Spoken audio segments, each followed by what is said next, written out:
go over the 90 to 90 stretch. So this is a very different stretch in that it's dynamic, you're constantly moving throughout. But it's very good for the hips.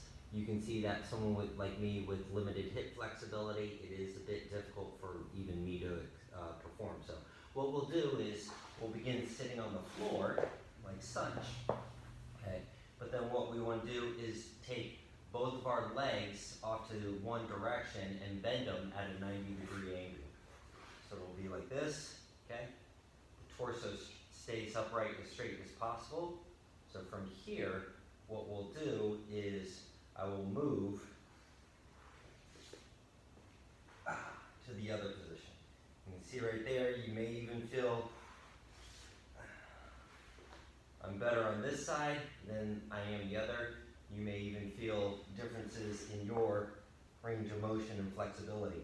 If you don't quite have it, you can use an arm to get yourself into place. Keep your torso upright.